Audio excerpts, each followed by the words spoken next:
નમસ્કાર, ન્યૂઝ ફોકસમાં આપનું સ્વાગત છે। ન્યૂઝ ફોકસની શરૂઆત કરીશું આજના મુખ્ય સમાચારથી। સંસદના અંદાજપત્રનું કામકાજ સાર્થક રીતે ચલાવવા માટે વિપક્ષનો સહકાર માંગવા સરકારે બોલાવી બેઠક। બંને ગૃહની સંયુક્ત બેઠકને રાષ્ટ્રપતિના સંબોધન સાથે કાલથી શરૂ થશે અંદાજપત્ર સત્ર। આર્થિક સમીક્ષા પણ કાલે જ, તો બજેટ બુધવારે રજૂ થશે। કિંગફિશર એરલાઇન્સના ભાગેડુ વિજય માલ્યાને લઈને કોંગ્રેસને ઘેરતી ભાજપા। માલ્યાને મળેલા બેંકોના ધિરાણમાં કોંગ્રેસના કેટલાક મોટા માથાની ભૂમિકા અંગે સવાલ કરતા સંબિત પાત્રા।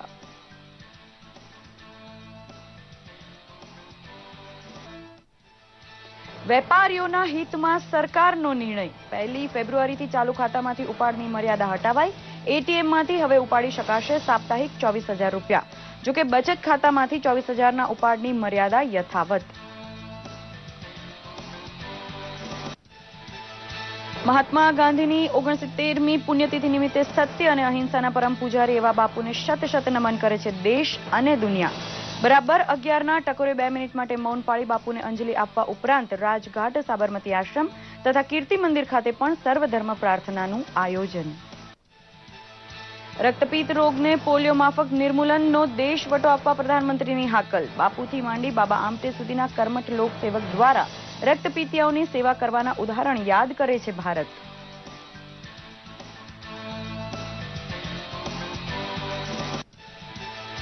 દેશની કેટલીક પસંદગીયુક્ત ખાસ પોસ્ટ ઓફિસ કરશે બેંકનું કામ। 650 જેટલી પોસ્ટ પેમેન્ટ બેંક ખોલવા આરબીઆઈએ આપેલી મંજૂરી બાદ આજથી અમલી બની યોજના। ગુજરાતમાં ટૂંકમાં જ અમદાવાદ અને ભરૂચ ખાતે શરૂ થશે નવી પેમેન્ટ બ્રાન્ચ। 1 લાખ સુધીની ડિપોઝિટ કરી શકશે ગ્રાહકો।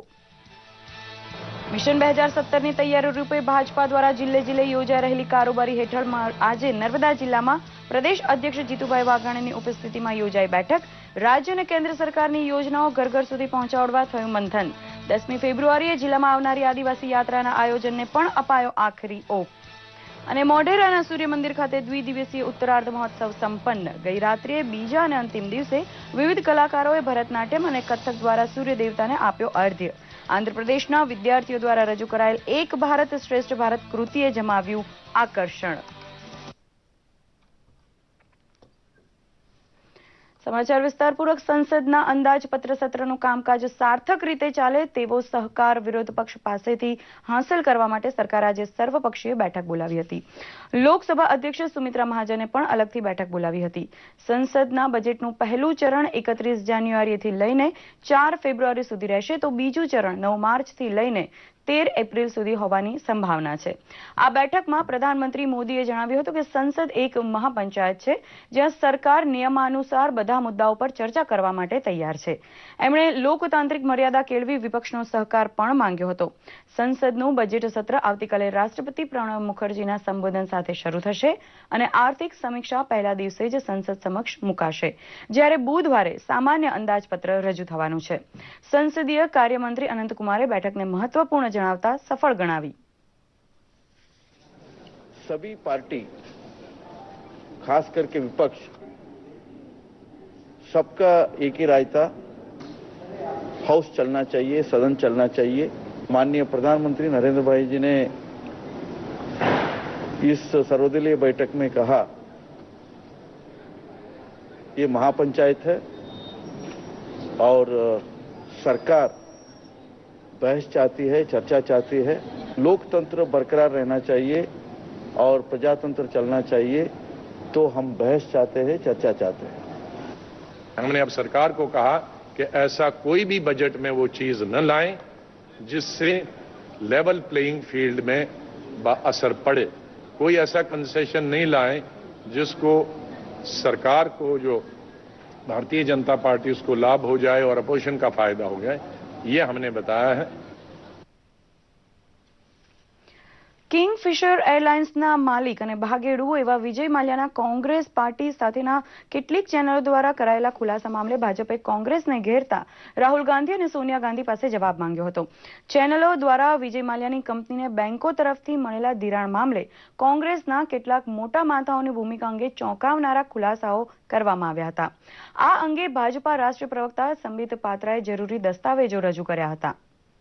Mr. Rahul Gandhi and Mrs. Sonia Gandhi should come out in the public and they should say as to on whose behalf were Mr. Manmohan Singh and Mr. Chidambaram trying to bail out Vijay Mallya, on whose behest were the loans sanctioned to Vijay Mallya, though the banks were not ready to sanction the loan to Vijay Mallya. It's a very big question, and none other than the President and the Vice President of the Congress should answer this. વેપારીઓ માટે આનંદના સમાચાર છે. 1 ફેબ્રુઆરીથી current account એટલે કે ચાલુ ખાતામાંથી નાણાં ઉપાડની મર્યાદા સમાપ્ત કરવામાં આવી છે. અત્યાર સુધી આ મર્યાદા સાપ્તાહિક 1 લાખની હતી. એટીએમમાંથી પણ પૈસા ઉપાડવાની મર્યાદા વધારીને સાપ્તાહિક 24,000ની કરાઈ છે. જો કે બચત ખાતામાંથી સાપ્તાહિક 24,000 ઉપાડવાની મર્યાદા યથાવત રખાઈ છે. દેશમાં રાંચી તથા રાયપુર ખાતે આજે ઇન્ડિયન પોસ્ટ પેમેન્ટ બેંકની શરૂઆત કરવામાં આવી છે. આરબીઆઈએ દેશમાં 650 જેટલી ઇન્ડિયન પોસ્ટ પેમેન્ટ બેંક શરૂ કરવા મંજૂરી આપ્યા બાદ આજથી આ યોજના અમલી બની છે. નાણામંત્રી અરુણ જેટલી અને ઇન્ફોર્મેશન ટેકનોલોજી મંત્રી મનોજ સિન્હાએ દિલ્હીથી વિડીયો કોન્ફરન્સિંગ દ્વારા આ બંને કેન્દ્રોને લોકો માટે ખુલ્લા મૂક્યા હતા. શ્રી જેટલીએ જણાવ્યું હતું કે સપ્ટેમ્બર 2017 સુધીમાં તમામ 650 શાખાઓ કાર્યરત થઈ જશે.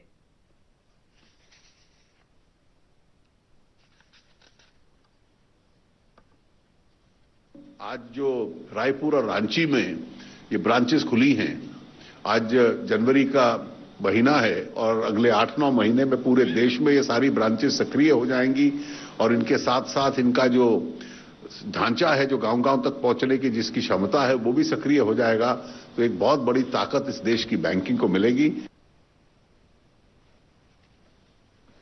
પોસ્ટલ પેમેન્ટ બેંક યોજના હેઠળ ગુજરાતમાં અમદાવાદ તથા ભરૂચ ખાતે આ નવી બેંકો શરૂ થશે, જેમાં ખાતેદાર 1 લાખ સુધી ડિપોઝિટ કરી શકશે.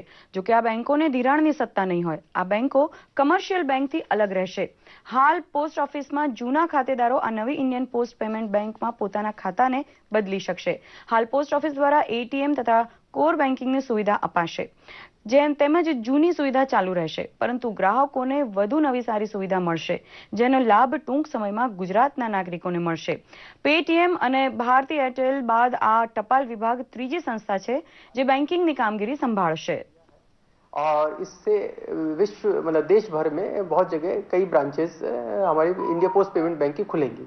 गुजरात में भी अहमदाबाद जीपीओ और भरूच 2 जगह, भरूच हेड पोस्ट ऑफिस, ये 2 जगह आइडेंटिफाई हुई हैं जहां पे इंडिया पोस्ट पेमेंट का बैंक खुलेगा. और इस ओर हमने अपना पूरा कार्यवाही शुरू कर दी है. इसके लिए अभी हमें टारगेट डेट नहीं आई है कि कब खुलेगा, लेकिन जब टारगेट डेट आएगी तो ये यहाँ भी ओपन कर दिए जाएंगे. पोस्ट ऑफिस के सेविंग बैंक में तो धीरे धीरे बहुत वृद्धि हुई और न सिर्फ उसमें डिपॉजिट्स बढ़े, साथ में सर्विसेज में भी काफ़ी वृद्धि हुई है. और अभी आप देखते हैं कि पोस्ट ऑफिस में अपना सेविंग बैंक में भी एटीएम भी काम कर रहा है हमारा. મહાત્મા ગાંધીની 69મી પુણ્યતિથિ હોવાથી દેશ અને દુનિયામાં બાપુનું ભાવપૂર્વક સ્મરણ થઈ રહ્યું છે. 1948માં આજના દિવસે દિલ્હીના બિરલા હાઉસ પરિસરમાં નથુરામ ગોડસેની પિસ્તોલમાંથી છૂટેલી ગોળીઓ બાપુનો જીવ લઈ ગઈ અને મહામાનવ ફાની દુનિયામાંથી અંતર્ધ્યાન થઈ ગયા. સત્ય અને અહિંસાના પરમ પૂજારી એવા બાપુને કૃતજ્ઞ રાષ્ટ્રે ભાવભીની શ્રદ્ધાંજલિ અર્પી હતી. આજનો દિવસ રક્તપિત્ત નિર્મૂલન દિવસ તરીકે પણ મનાવાયો હતો. આજે બાપુના નિર્વાણ દિવસે 11 વાગે સમગ્ર દેશમાં 2 મિનિટનું મૌન પાળવામાં આવ્યું. પ્રધાનમંત્રી નરેન્દ્ર મોદીએ રાજઘાટ પહોંચીને પૂજ્ય બાપુને પુષ્પાંજલિ અર્પણ કરી, ત્યારે સૈન્યના 3 પાંખના વડા પણ હાજર હતા. રાજઘાટ ખાતે યોજાયેલી સર્વધર્મ પ્રાર્થના સભામાં પણ પ્રધાનમંત્રી સાથે ઉપરાષ્ટ્રપતિ ડોક્ટર હામિદ અંસારી તથા રાષ્ટ્રપતિ પ્રણવ મુખર્જી જોડાયા હતા.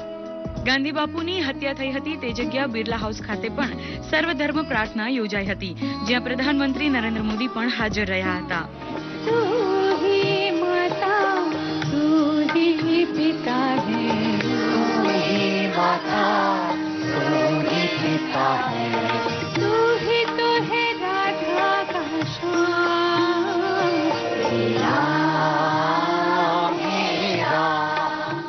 ગાંધી નિર્વાણ દિવસ નિમિત્તે બાપુની કર્મભૂમિ એવા અમદાવાદના સાબરમતી આશ્રમ ખાતે સર્વધર્મ પ્રાર્થના સભાનું આયોજન કરવામાં આવ્યું હતું. પીઢ ગાંધીવાદી પ્રજાજનોની સાથે આશ્રમ શાળામાં બાળકો તથા વિવિધ સંપ્રદાયોના પ્રતિનિધિઓ ઉપસ્થિત રહ્યા હતા. ગાંધીજીને પ્રિય એવી રઘુપતિ રાઘવ રાજારામ ધૂનની સાથે વાતાવરણ ગાંધીમય બન્યું હતું. આ કાર્યક્રમમાં પર્યાવરણના ક્ષેત્રમાં વિશિષ્ટ કામગીરી કરતા પદ્મશ્રી સુनीता नारायण उपस्थित રહ્યા હતા. गांधी विचार, क्योंकि गांधी विचार के अंदर जो आज इस देश की जो जरूरतें हैं, जो चुनौतियां हैं, जो दुनिया की चुनौतियां हैं, उसके अंदर एक नई सोच देने का काम कर सकती है. મહાત્મા ગાંધી દ્વારા સ્થાપિત અને ગાંધી વિચારોને વરેલી સંસ્થા ગુજરાત વિદ્યાપીઠ ખાતે 2 દિવસીય નેશનલ કન્વેન્શનનો પ્રારંભ થયો છે, જેમાં મુખ્ય વિષય Gandhi returns back to basics છે. આ 2 દિવસીય કન્વેન્શન દરમિયાન સત્યાગ્રહ આંદોલનના અનુભવ અને ભવિષ્યની મૂલ્યનિષ્ઠ વિકેન્દ્રિત વ્યવસ્થા, રચનાત્મક કાર્યની સમીક્ષા તથા નવી તાલીમના સંદર્ભમાં શિક્ષણના વિવિધ પ્રયોગો જેવા વિષયો પર ચર્ચા કરાશે.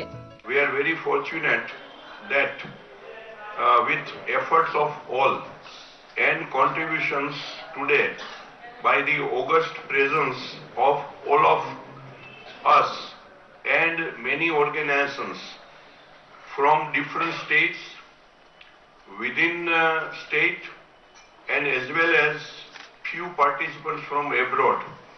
આજે ગાંધી નિર્વાણ દિવસ નિમિત્તે રાજકોટની રાષ્ટ્રીય શાળામાં સ્વરાંજલિ અને મૌનાંજલિ કાર્યક્રમનું આયોજન કરાયું હતું, જેમાં જાણીતા લોકગાયક અભયસિંહ રાઠોડ દ્વારા ઝવેરચંદ મેઘાણીના શૌર્ય અને દેશ પ્રેમના ગીતો પ્રસ્તુત કરવામાં આવ્યા હતા.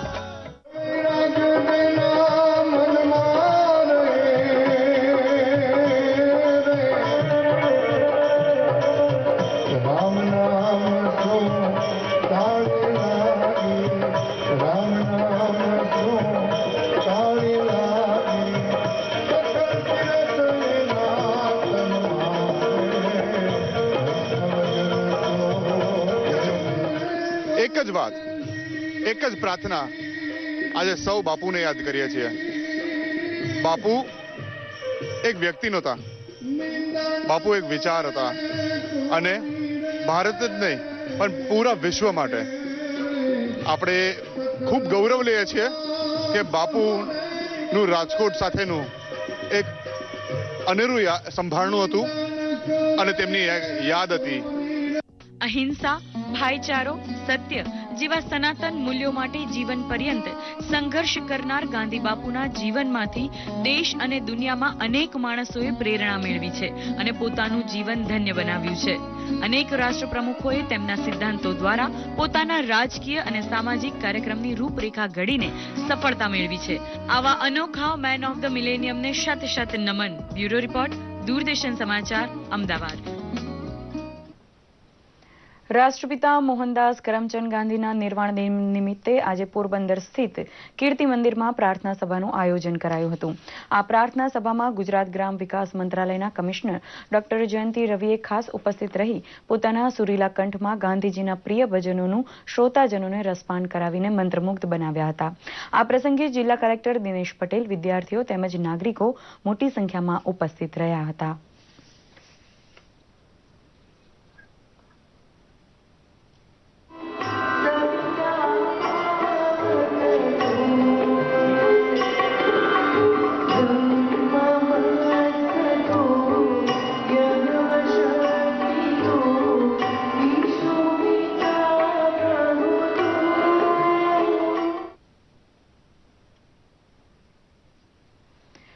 ભાજપા સંગઠન ગુજરાત અને સમગ્ર ભારતમાં વધુ મજબૂત બને તે માટે વિવિધ કારોબારીના સભ્યો સાથે પ્રદેશ ભારતીય જનતા પાર્ટીના અધ્યક્ષ અને સભ્યો દ્વારા એક સપ્તાહથી બેઠક યોજાઈ રહી છે, જે અંતર્ગત નર્મદા જિલ્લાની કારોબારી બેઠક ભાજપાના પ્રદેશ અધ્યક્ષ જીતુ વાઘાણીની અધ્યક્ષતામાં યોજાઈ હતી.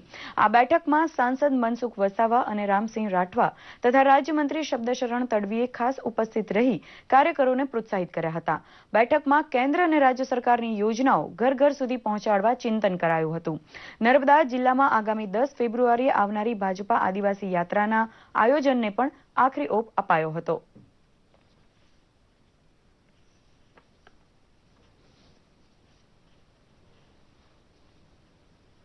ભારતીય જનતા પાર્ટીનો વ્યાપ વધારવા, વિચાર વધારવા, નરેન્દ્રભાઈ અને વિજયભાઈના નેતૃત્વમાં ચાલતી ક્રમશઃ કેન્દ્ર અને રાજ્યની સરકારની નીતિઓ અને યોજનાઓનો લાભ છેવાડાના માણસ સુધી પહોંચે એના માટેની ચિંતા મનન કરી અને આગામી દિવસોની અંદર તે સમગ્ર નર્મદા જિલ્લામાં ભારતીય જનતા પાર્ટીનો કાર્યકર્તા 11 ફેબ્રુઆરીએ સમર્પણ દિવસ છે.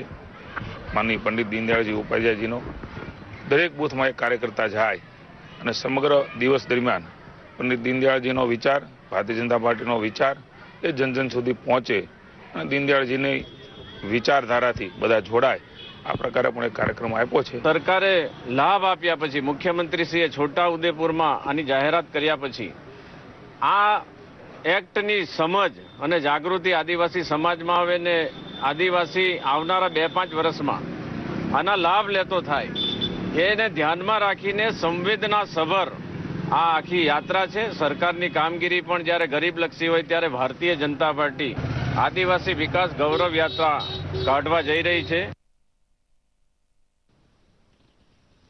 મહેસાણા જિલ્લાના મોઢેરા ખાતે ઉજવાઈ રહેલા દ્વિદિવસીય ઉત્તરાર્ધ મહોત્સવના સમાપન સમારંભમાં શ્રમ અને રોજગાર મંત્રી દિલીપ ઠાકોર વિશેષ ઉપસ્થિત રહી જણાવ્યું હતું કે મોઢેરાના સૂર્યમંદિરના શિલ્પોમાં એક જીવંતતા જોવા મળે છે.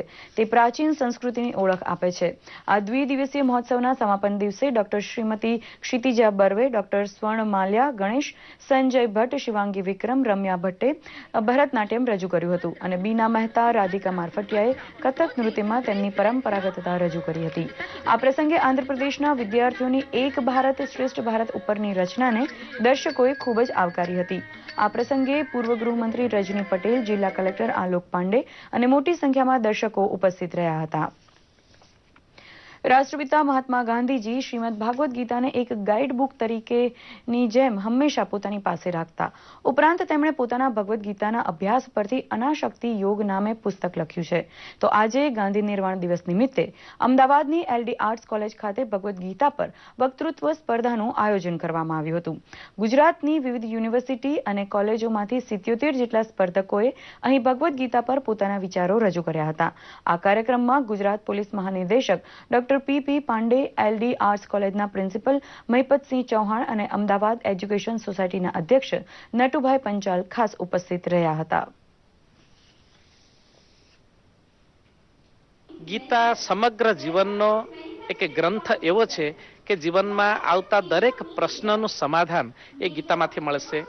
જીવનમાં ક્યારે ક્યારે વિકટ પરિસ્થિતિઓ આવે છે જ્યારે કિંગ કર્તવ્ય વિમૂઢ આપણે થઈ જઈએ અને આપણને કોઈ માર્ગ સૂઝે નહીં કે શું કરું, ત્યારે શ્રીમદ ભગવદ્ ગીતાથી આપણને પ્રેરણા મળે છે અને દરેક પ્રશ્નનો ઉત્તર મળે છે. અને એ રીતે આજના જે યુવાનો અને યુવતીઓ એ ગીતાનું અધ્યયન કરે અને ગીતાના જે સિદ્ધાંતોને ખૂબ સારી રીતે પોતાના જીવનમાં લાવે અને જીવનમાં સફળ થાય એવી ઈચ્છાથી અને એવી એક ભાવના લઈને આપણે બધા આ કાર્ય કરીએ છીએ. આપણી સંસ્કૃતિના હિસાબે ગીતાજી એટલે આપણા માટે ખાલી એક ગ્રંથ નથી, આપણું જીવન જીવવાની શૈલી છે. અને મારા મમ્મી જયાબેન, જેના નામથી આ શરૂ કર્યું છે, એ જયાબેન પોતે જ ગીતાજીના સારા જાણકાર અને ગીતાજીનો જીવન મર્મ એમને પચાવેલો હતો. એટલે એમના હિસાબે અમે લોકો પણ આમાં આગળ વધ્યા છીએ. कहीं ना कहीं हमारी सारी प्रॉब्लम्स, हमारे सारे कॉन्फ्लिक्ट्स का जो आंसर है ना, हमें गीता में मिलता है. मैं यहाँ पे आई तो मेरा कॉन्फिडेंस बढ़ा और इस फंक्शन से मुझे एक चीज़ सीखने को मिली, that winning is not important but participation is more important than winning.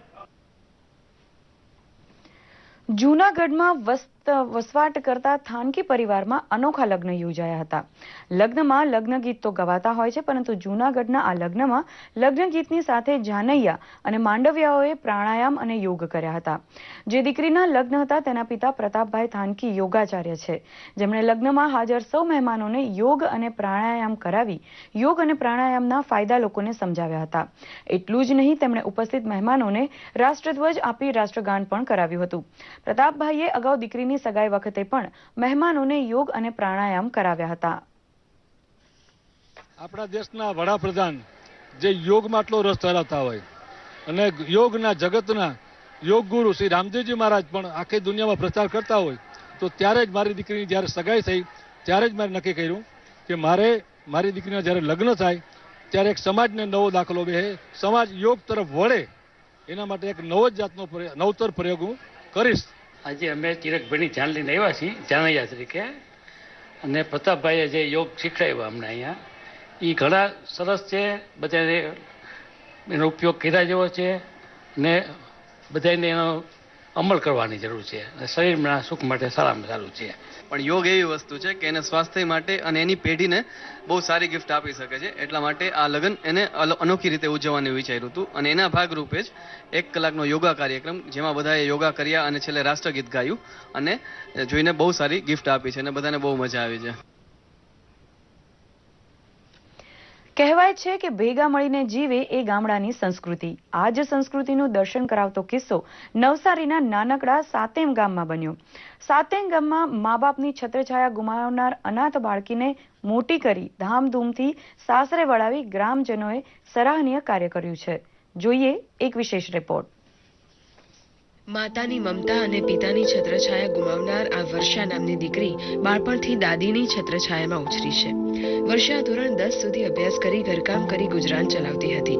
ત્યારે દરેક દીકરીના મનમાં હોય તેમ વર્ષાને પણ એવા ઓરતા હતા કે તેના લગ્ન ધામધૂમથી થાય. જે સ્વપ્ન ગ્રામજનોએ પૂરું કરતા તેની ખુશીનો પાર નથી રહ્યો. દરેક છોકરીઓની ઈચ્છા હોય છે એવી મારી બી ઈચ્છા હતી અને આજે મારી પૂરી થઈ. ગામજનોએ બહુ સાથ આપ્યો છે, સરપંચશ્રીએ બી બહુ સાથ આપ્યો છે. મારા મા બાપ નથી આજે, પણ મને આજે એટલું ખુશી થાય છે કે બધા મારા મા બાપ મારી હાથે છે અને એ લોકો મને પૂરો સપોર્ટ કરતા છે અને આગળ બી સપોર્ટ કરવાની વાત કરી છે. વર્ષાની ઉંમર જ્યારે લગ્ન લાયક થઈ ત્યારે દીકરીને કેમ પરણાવી તે વિચારે તેની દાદીના રાત્રિની ઊંઘ પણ હરામ કરી દીધી હતી. તેવા સમયે સાતેમ ગામના ગ્રામજનો દ્વારા વર્ષા ઉપર દાનરૂપી વરસાદ વરસાવી દીકરીના લગ્ન ધામધૂમથી સુરતના સાયણ ગામના જયેશ સોલંકી સાથે કરાવી આપવાનો નિર્ણય કર્યો અને જોતજાતામાં લગ્ન પણ લેવાઈ ગયા. લગ્નમાં થયેલા 4 લાખથી પણ વધુ રૂપિયા લોકફાળા દ્વારા ઉઘરાવી દીકરીના લગ્ન કરાવી ગ્રામજનોએ સમાજમાં એક નવો દાખલો બેસાડ્યો છે. તમામ વ્યવસ્થા માટે આ ગામના યુવાનો અને તમામ વડીલોએ ખૂબ તનતોડ મહેનત કરી છે. અનાથ દીકરી એટલે આપણે કહી શકીએ કે દીકરીના જીવનની અંદર મા બાપની ખોટ તો કોઈ પૂરી શકવાનું નથી, પણ આ ખોટને પૂરવા માટે આ ગામના સજ્જનોએ જે નમ્ર પ્રયાસ કર્યો છે એ નમ્ર પ્રયાસને આપણે બિરદાવવો જોઈએ અને આ દીકરીને ખૂબ જ સુખરૂપ દીકરી કન્યાદાન આપી રહ્યા છે ત્યારે આ સમસ્ત ગ્રામજનોનો આપણે ખૂબ ખૂબ આભાર માનીએ છીએ. બીજું કોઈ છે? આજના ભાગદોડના સમયમાં લોકો સ્વાર્થી બની ગયા છે ત્યારે નવસારી જિલ્લાના સાતેમ ગામના લોકોએ માનવતાની મહેક પ્રસરાવી સમાજમાં એક ઉમદા ઉદાહરણ પૂરું પાડ્યું છે. દૂરદર્શન સમાચાર માટે નવસારીથી રાજેશ રાણાનો રિપોર્ટ. પોરબંદર જિલ્લામાં 83,825 હેક્ટરમાં શિયાળુ પાકનું વાવેતર કરવામાં આવ્યું છે, જેમાં સૌથી વધુ 18,535 હેક્ટરમાં ચણાનું વાવેતર કુતિયાણાથી પોરબંદર જતા દક્ષિણે આવતા ગેડ વિસ્તારમાં કરવામાં આવ્યું છે. ચોમાસામાં કાપ સાથે આવેલ પાણી ઘેડમાં ભરાઈ જતા જમીન ફળદ્રુપ બને છે. આ વિસ્તારમાં પિયત વિના ચણા થાય છે. ખાસ મહેનત વિના ટૂંકા સમયમાં ચણાનો પાક તૈયાર થઈ જતો હોવાથી ખેડૂતો માટે આ રોકડિયો પાક ગણાય છે. કેટલાક વિસ્તારોમાં વીઘા દીઠ 22 મણ જ્યારે અન્ય વિસ્તારોમાં વીઘા દીઠ 17 મણ જેટલા ચણા ઉતરે છે. પોરબંદરથી સોમનાથના રસ્તે આવતું કડજ ગામ ચણાનું હબ ગણાય છે. તેની સાથે 2400 હેક્ટર જેટલી વાવેતર લાયક જમીન પૈકી 85% જમીનમાં ચણાનું વાવેતર કરાય છે.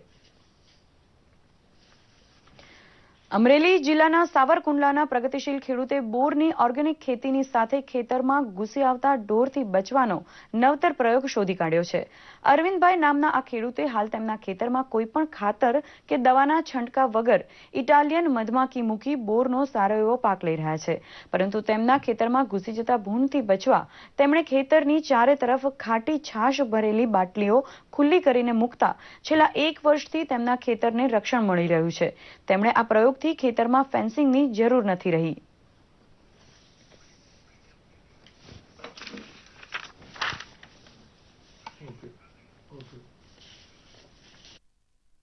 એટલે આ વર્ષે મને મગજમાં આવ્યો 60 બોટલમાં મારે 15 દિવસ પડી રહી હતી. મેં ઢાંકણું ઉગાડીને વાસ લીધી, બહુ ખરાબ છે. એટલે મને એમ થયું કે આ ચારે ફરતા બાટલા ભરીને મૂકીએ તો રોજ કે ભૂંડ ન આવે. એટલે એનો મેં પ્રયોગ કર્યો, મને એમાં સફળતા મળી. રોજ કે ભૂંડ મારે તાર ફેન્સિંગ નથી છતાંય એક પણ રોજ કે ભૂંડ અંદર બોરડીની અંદર આ વર્ષે આવતું નથી.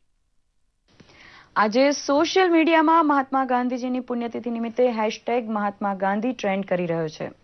રાજકીય નેતાઓ સહિત દેશની જનતા ટ્વિટર પર ગાંધીજીને શ્રદ્ધાંજલિ પાઠવી તેમના ઇતિહાસ અને તેમને આપેલા અહિંસાના સંદેશને યાદ કરી રહી છે. આજનો સોશિયલ કનેક્ટ રિપોર્ટ બાપુને નામ.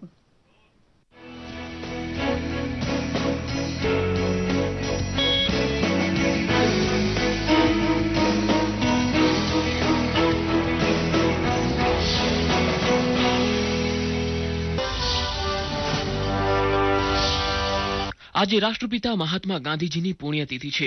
દુનિયાને સત્ય અને અહિંસાનું સૌથી તાકાતવાન હથિયાર આપનાર મહાત્મા ગાંધીજીની આજના દિવસે 1948માં હત્યા કરાઈ હતી. ત્યારે પ્રધાનમંત્રી નરેન્દ્ર મોદીએ ટ્વિટર પર ટ્વીટ કરી મહાત્મા ગાંધીજીને શ્રદ્ધાંજલિ અર્પિત કરતા નમન કર્યા હતા. પીએમની ટ્વીટને અસંખ્ય લાઇક મળી રહી છે. તો આ તરફ કેન્દ્રીય મંત્રી વેંકૈયા નાયડુએ ટ્વિટર પર ટ્વીટ કરતા લખ્યું છે કે અહિંસા, કરુણા અને સહાનુભૂતિના પ્રતીક એવા મહાત્મા ગાંધીજીને શ્રદ્ધાંજલિ. તો ભાજપના રાષ્ટ્રીય અધ્યક્ષ અમિત શાહે પણ ગાંધીજીને ટ્વીટ કરી શ્રદ્ધાંજલિ પાઠવી છે. રેલમંત્રી સુરેશ પ્રભુએ બાપુની પુણ્યતિથિ પર ટ્વીટ કરી શત શત નમન કરતા શ્રદ્ધાંજલિ પાઠવી છે. ગાંધીજીના વિચારો અને કાર્યોથી પ્રેરિત હતા અમેરિકાના પૂર્વ રાષ્ટ્રપતિ બરાક ઓબામા. જી હા, વર્ષ 2008માં બરાક ઓબામાએ એક સુંદર વક્તવ્ય આપ્યું હતું. બરાક ઓબામાએ કહ્યું હતું કે ગાંધીજીની શક્તિ અને અપ્રતિમ હિંમતના કારણે લોકોમાં અત્યાચાર સામે લડવા, શાસનથી મુક્તિ મેળવવાની ચિંગારી પેટાવવા અને તેમના સ્વતંત્રતા મેળવવાના સૂત્રીકરણમાં અનેક વ્યૂહરચનાઓ હતી. પરંતુ ગાંધીજીએ એ ધાક સામે હિંમતનો માર્ગ અપનાવ્યો હતો. વિશ્વના અગણિત લોકો તેમની શક્તિ અને ચારિત્ર્યથી પ્રભાવિત છે. એટલું જ નહીં, બરાક ઓબામા જ્યારે એલિંગ્ટનની એક શાળામાં વિદ્યાર્થીઓ સાથે સંવાદ કરી રહ્યા હતા ત્યારે શાળામાં એક વિદ્યાર્થીએ પૂછ્યું કે આપને ડિનરની તક મળે તો આપ કોની સાથે ડિનર લેવાનું પસંદ કરશો? તો ઓબામાએ મહાત્મા ગાંધીજીનું નામ લીધું હતું. I think that it might be Gandhi, who is a real hero of mine. Now, it would probably be a really small meal. PM Narendra મોદીએ પણ નવેમ્બર 2014માં મહાત્મા ગાંધીજીની પ્રતિમાનું ઓસ્ટ્રેલિયાના બ્રિસ્બન ખાતે અનાવરણ કર્યું હતું. એ વખતે પ્રધાનમંત્રીએ મહાત્મા ગાંધીજીના જીવનકાળને યાદ કર્યો હતો, જેનો વીડિયો યુટ્યુબ પર ખૂબ જોવાઈ રહ્યો છે. 2 अक्टूबर को पोरबंदर की धरती पर एक युग का जन्म हुआ था. महात्मा गांधी हमेशा प्रकृति से प्रेम करने का संदेश देते थे. ભારતમાં 100 રૂપિયાના નોટ પર ગાંધીજીનો ફોટો જોવા મળે છે. પરંતુ શું આપ જાણો છો કે આ ફોટો ક્યાંથી આવ્યો, જે ઐતિહાસિક અને ભારતીય કરન્સીનો ટ્રેડમાર્ક બન્યો છે? આ ફોટો એ સમયે લેવામાં આવ્યો હતો જ્યારે ગાંધીજીએ તત્કાલીન બર્મા અને ભારતમાં બ્રિટિશ સેક્રેટરીના રૂપમાં કાર્યરત ફ્રેડરિક પેથિક લોરેન્સની સાથે કોલકાતા સ્થિત વાયસરોય હાઉસમાં મુલાકાત કરી હતી. આજે સોશિયલ મીડિયામાં ગાંધીજીના ઇતિહાસને ખૂબ શેર કરાઈ રહ્યો છે, જેમાંનો આ એક છે. સોશિયલ મીડિયા ડેસ્કથી પંકજ શર્માનો રિપોર્ટ, દૂરદર્શન સમાચાર, અમદાવાદ. અને હવે જોઈએ હવામાન સમાચાર.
તો અત્યારે ન્યૂઝ ફોકસમાંથી અમને રજા આપશો. નમસ્કાર, શુભરાત્રી.